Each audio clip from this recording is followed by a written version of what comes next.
My name is Pastika Asari. So today I would like to explain a little about dependent and independent clause.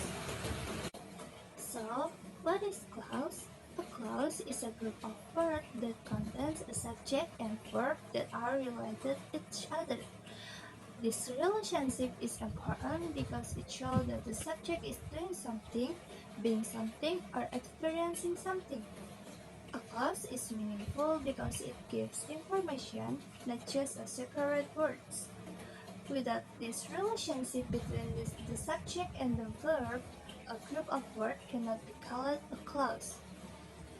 In grammar, clauses are the basic unit that build sentences. Every sentence must contain at least one clause. Some sentences are made if only one clause, while others contain more than one clause connected together. Understanding clauses help us understand how sentences are formed and how meaning is structured. But basic clause formula is like subject and verb. And now, what is independent clause? An independent clause is a clause that can stand its own. This means it has a complete structure and a complete meaning. When an independent clause is written with a period at the end, it becomes a full and correct sentence. It does not need any extra information to be understood. In the image, the independent clause example is I love eating cookies. In this clause, the subject, the verb, and the complement are all present. The idea is complete, and the listener or reader understand the message clearly. Because of this completeness, the clause can function independently as a sentence. Independent sentence formula, as shown in the image, is like subject, verb, and complement. Independent clause often carry the main idea in the sentence.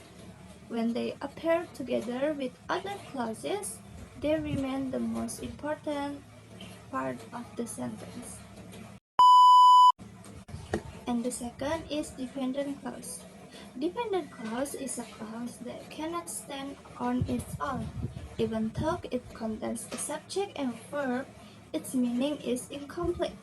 When a dependent clause is spoken or written alone, it feels unfinished and leaves the reader or listener waiting for more information.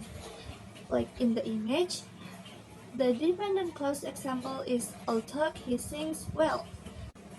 This clause begins with a subordinating conjunction, which signals that the clause depends on one other clause.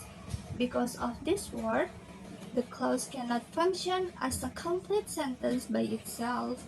It must be attached to an independent clause to form a complete idea. The dependent clauses are also called subordinate clauses because they play a separating role in the sentence structure. They do not express the main idea but instead add the extra information. And the dependent clause formula, as shown in the image, is subordinating conjunction plus subject plus verb. So, what is the relationship between independent and dependent clauses? Independent and dependent clauses often work together in sentences. The dependent clauses express additional meaning and the independent clause express the main idea. This creates a clear hierarchy in the sentence. One is central and the one is supporting. It's like in the image, I love eating cookies is independent because it is complete. Although he sings well is dependent because it is incomplete. A dependent clause always needs an independent clause to make sense, but an independent clause does not need a dependent clause.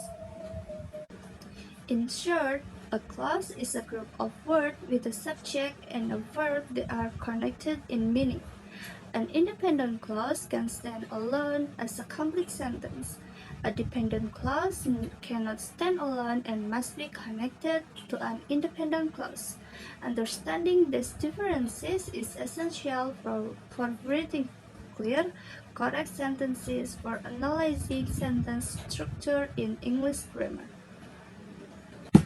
Okay, maybe that's all from me. Thank you very much for watching. Assalamualaikum warahmatullahi wabarakatuh.